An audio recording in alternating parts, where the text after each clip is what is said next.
Hello, I'm Harry FleuTV, remember you don't have to. And today I'm going to review a black comedy movie called The Babysitter.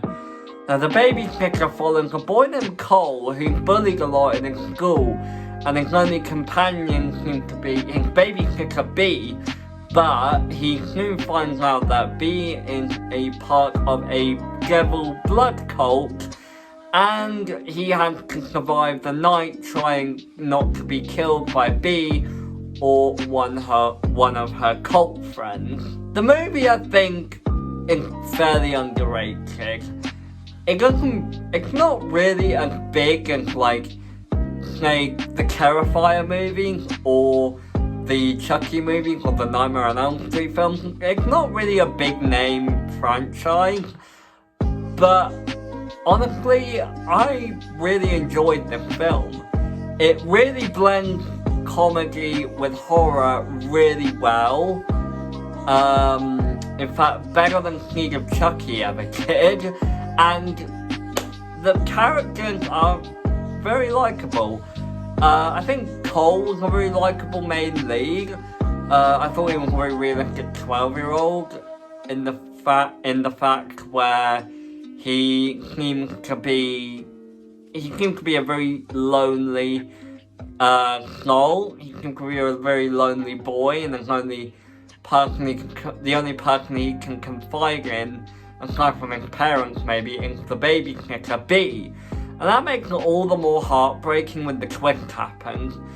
B, I think, was a good main villain. I think she was an excellent main villain. And a very interesting one too.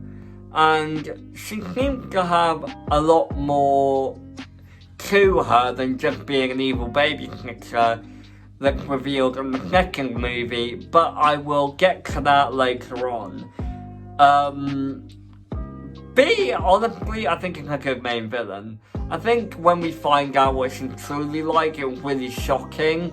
I mean, honestly, I could kind of see it coming, given that it's called The Babysitter, and, you know, kind of like a black comedy, there's blood on the title card, the eye is in the shape of a knife, so I could kind of see where that was going. But, yeah, I think it was a really good twist.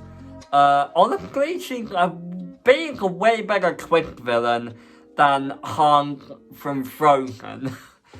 Okay, enough said. But what's the comedy and the story like? The comedy, I think, is really well done. I love how they incorporate old songs into the film, and it's very much a horror comedy in the best way possible.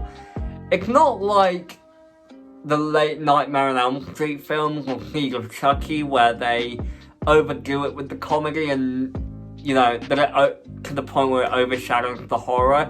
It's actually got a very good balance of comedy and horror to it, and I applaud the director McGee for it, or McGee. Yeah, the director McGee for managing to balance them out.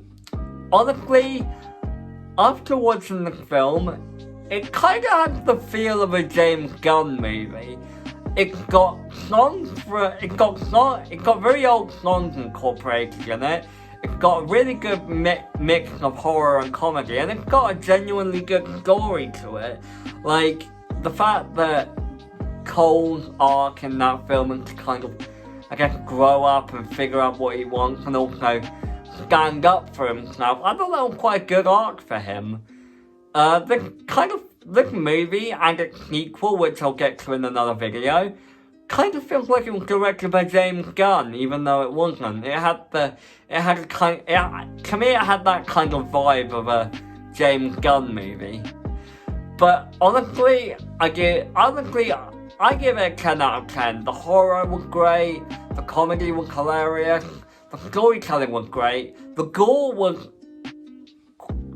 effective. Like, the gore was over the top, but not so much that it made me queasy, and I think that's a good thing. Because after the Terrifier movies, I think some horror movies need to know when not to go too far with the gore. But tell me what you guys think in the comments. What do you think of the Babysitter movie? Did you like it? Did you not like it? Did you like the first half but enjoy that? I'm curious to hear your thoughts on the movie. And honestly, if you're looking for a black comedy with thrills, spills, horror, and humour, the Babysitter is a good one for you. That's all I have to say. I'm Harry FleuTV, and remember, no, you don't have to.